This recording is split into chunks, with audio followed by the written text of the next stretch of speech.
Good day to you one and all. It is I, Justin Hawkins, and this is Justin Hawkins Rides Again. Today I'm talking about Breaking Benjamin, and that's a band that I know the name of, but I'm not really familiar with their work, and I should be, apparently, because they're huge, and I never realised. They've just released what's been described as an epically frigid, tundra-conquering music video for their song Awaken. So I'm going to watch it, and I'm going to react to it, and, well... let's see what happens, shall we? Justin Hawkins rides again.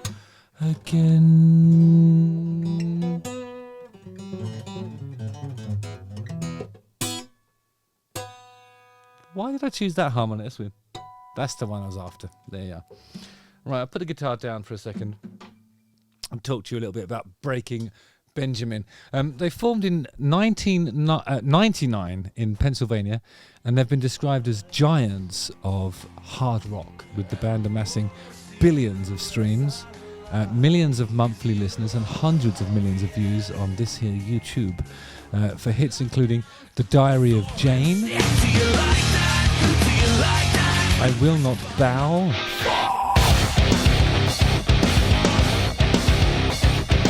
So Cold.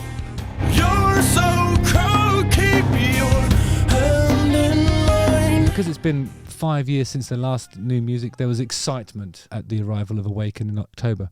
It's also the first single that the band released with their new label, BMG. I think that's something to do with Sony, isn't it? Anyway, it doesn't really... a cracking little... imprint. Really fond of a lot of their output.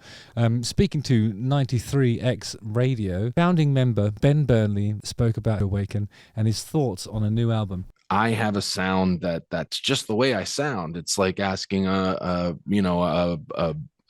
seagull to sound like a crow. That might have like a thing to some people that we don't change our sound, but to us on the inside we certainly do. Awaken, for example, does follow a certain structure, but not all the songs on that album are going to. So I am going to watch the epically frigid, tundra conquering new music video for the song, and then I'm going to tell you what I think in uncertain terms.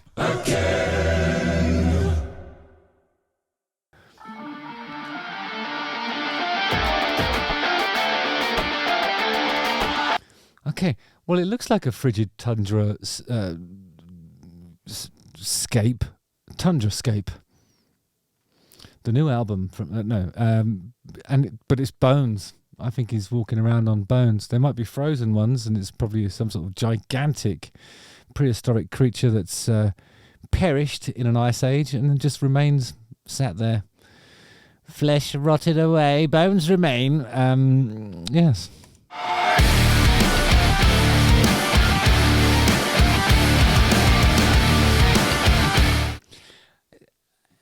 I always talk about dynamics, don't I, when it comes to like arrangements and the way songs lift in choruses and certain key sort of musical interludes and stuff. And I usually talk about what the drummer's up to. What's happened here is like there's a second sort of filtered drum pattern that's happening in this reduced verse section. It sounds like that kind of thing. Whereas when the drums are in, it's like it's the difference. And it's I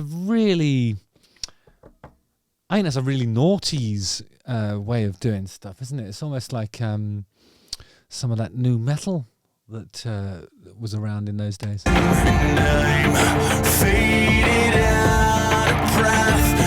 And he really reminds me of somebody. It's like I think he looks a little bit like, and this is not observational humour. Who does he look like? I've just paused it at 26 seconds. I think he's kind of like a certain period of Steven Seagal's career. I wouldn't fuck with him. I know that much.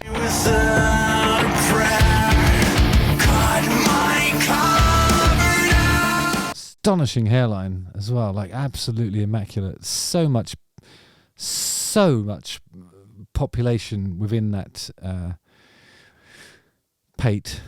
I mean, no danger whatsoever of him becoming a hat prisoner. unless that's a wig. I don't think that's a wig. It's just, he's just lucky. Find the devil in me. Stay forever in the light. Before I get into that chorus, I want to talk about how sort of, this is what I describe as sort of grid rock. It's almost kind of like in the Nickelback realm, where I don't know, for it to be competitive with stuff that's pop, it's got to have like a consistent tempo. But I think that takes some of the sort of humanity out of the performances, for better or worse. And in some instances, that's actually a good thing.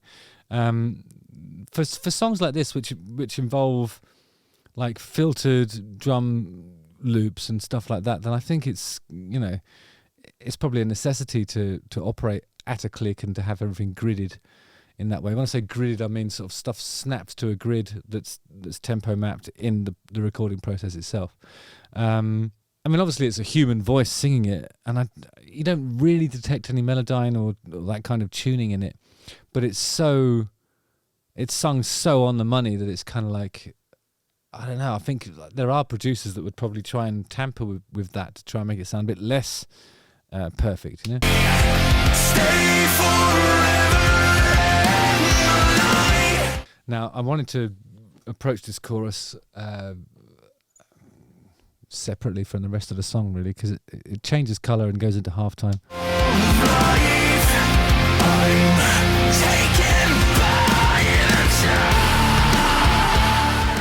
That's a really interesting bit of singing, isn't it? Because it's sort of got that shred, like, but it still is a discernible note. That's quite impressive to be able to do that, I think.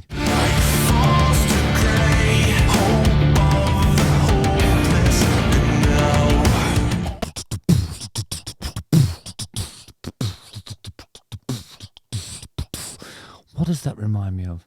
I don't know what it reminds me of.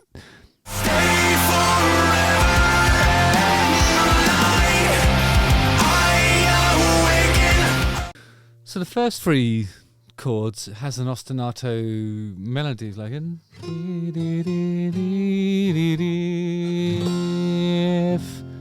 didn't you see.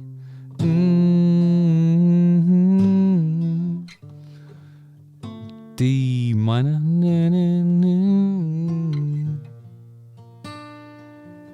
B flat.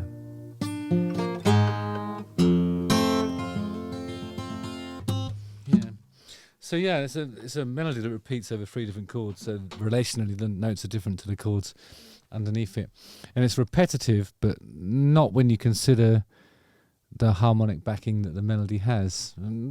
Classic ostinato business.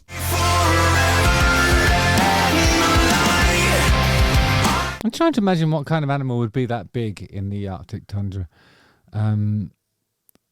Presumably, it might be like a Honey, I Shrunk Breaking Benjamin, where, they've all been zapped by Rick Moranis and then transported somehow to the Arctic tundra and then found like a skeleton of probably a penguin or something like that. or is that the South Pole? I don't know. Well, anyway, we have to suspend disbelief. This is a music video. It's not a documentary, is it?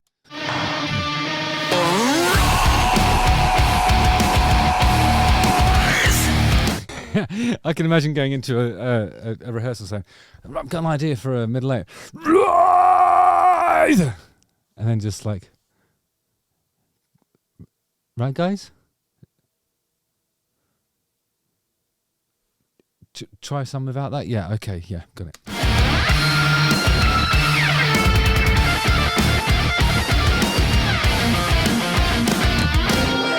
Lovely guitar solo, and according to the video, it's played on a Les Paul Custom, I think, with gold hardware. It's really rather nice.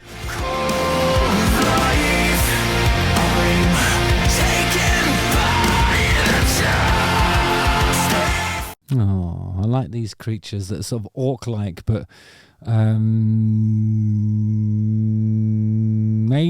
orky type thing. Orclians, that's what they are. Orclians. Arctic Orclians, though. You've got to be specific about these. They wouldn't survive in Great Yarmouth, or one of those milder climes. They're designed to be tundra dwelling miniature. They live in the skeleton of a penguin, I think.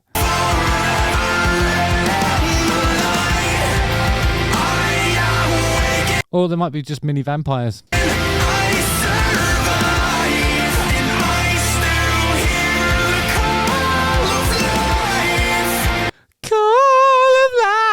I like that bit. It sort of goes a bit kind of falsetto-y sort of thing. It shows a bit of range in his vocal. He's a brilliant singer because he can do all that shreddy, nasty stuff and sing melodic things super clean. And then he's got like a bit of high-end,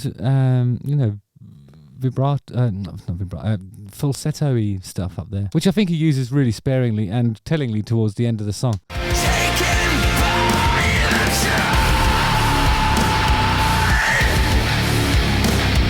Oh, I love that riff.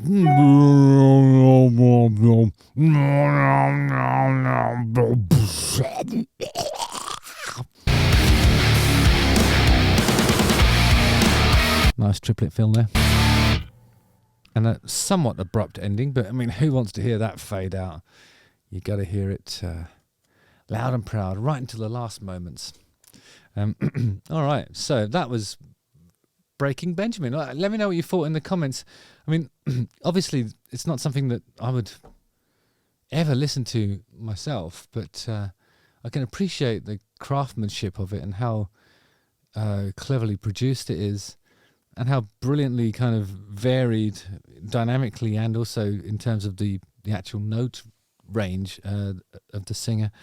I mean, when you've got that sort of variety in your vocal delivery, why would you bother mixing it up in terms of like the nature of your songwriting? And if people say they sound the same all the time, it's because they sound like that, and people love it.